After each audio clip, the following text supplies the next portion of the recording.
Hey, you guys, happy Wednesday. On Wednesdays, we do Work It Out Wednesdays in the nursing studio where we work through a practice question. This week's question states the patient presents to the office with complaints of increased shortness of breath. He states that he is taking albuterol 3 to 4 days a week. His FEV1 is 70%. What is the next best action for the nurse practitioner? So, I always tell you guys, first things first, let's read that stem of the question first, right? So that we don't get so engulfed in what's in the scenario of the question and making sure that we're answering truly what they are asking us. This one's pretty straight and to the point to see, the symptoms and what we're kind of talking around. But for board preparation, just be mindful. These scenarios can give you all types of information and you can go on a tangent on your own. And you need to make sure that you're answering what they're even asking you, okay? So, stem of the question first. The stem is the actual question, the last part of this question. So, it is, what is the next best action for the nurse practitioner? So, we're looking for the next thing to do. What's priority for the nurse practitioner to do if somebody was in front of you in practice saying these things? So, your male patient walks in, he's having more shortness of breath, he's already on albuterol, and he's having to utilize this 3 to 4 days a week, right? His FEV1 is 70%. That's not too terrible, but it's still not the greatest. It's less than 80%.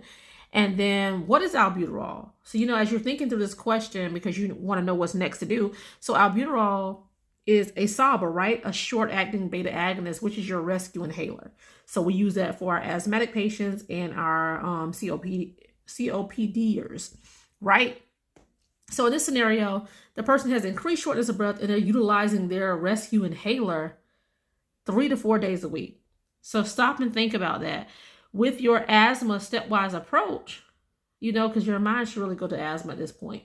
With that, we break things down and we consider by signs and symptoms, right?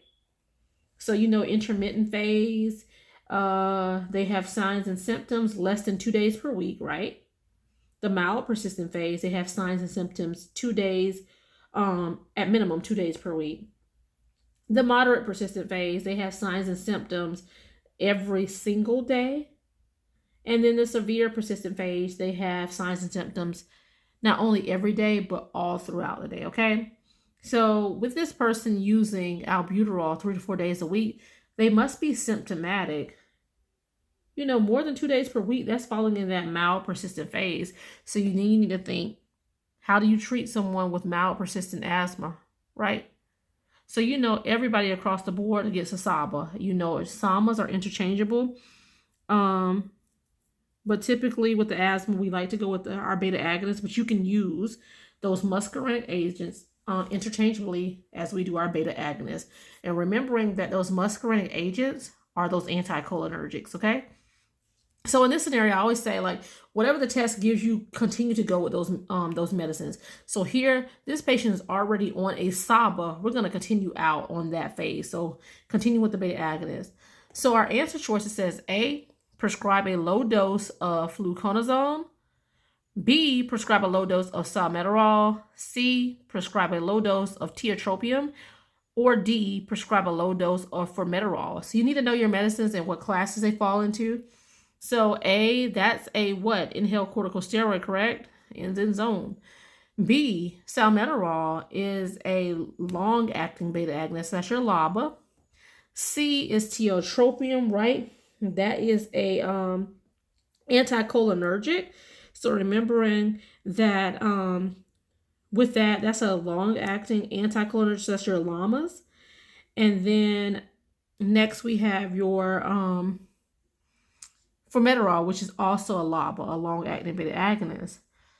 So let's see. Again, we have realized we're at mild persistent phase. Make sure you look at it. Like in my review book, I break these things down by categories, signs and symptoms, etc. But also, that you can Google and search these things.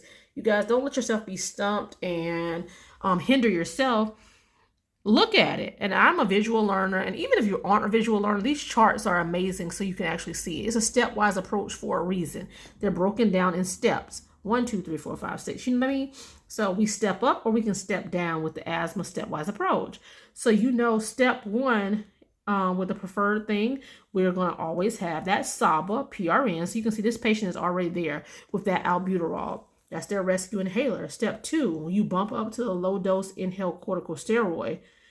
Step 3, you do the low dose inhaled corticosteroid plus a LABA, or you can just bump straight up to the medium dose inhaled corticosteroid.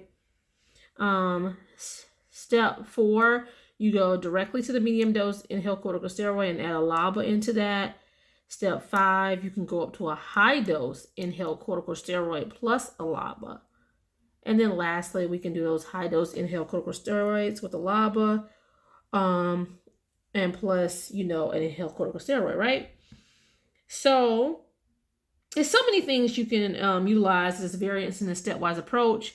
Again, you can Google this. They have various steps. In my book, I break it down in that scenario as well. But be sure that you know what it is, okay? So in the mild persistent phase of the asthma stepwise approach, we already have that SABA, albuterol, right?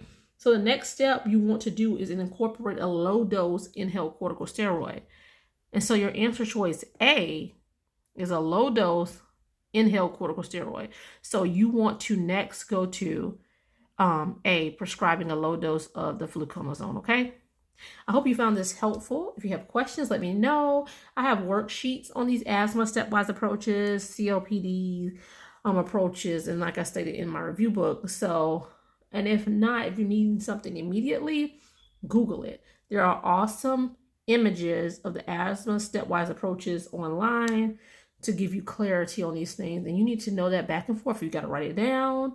If you got to say it to yourself, if you have to have friends and family quiz you on it, do what you got to do, because on boards you're going to get an asthma and COPD question, because that's common, right? So the common things that you may see, they're going to ask you about. So I wanted to be sure that you're able to answer those question choices. I saw y'all's responses for today, but here is the answers. And if you have more questions for me, post it in the comment. I am happy to assist you. Make sure you're following us on all platforms at the Nursing Studio, on YouTube, Instagram, as well as Facebook, okay? All right, meet me back here next week for another Work It Out Wednesday. Share with a friend or colleague who may find this helpful. Bye, y'all.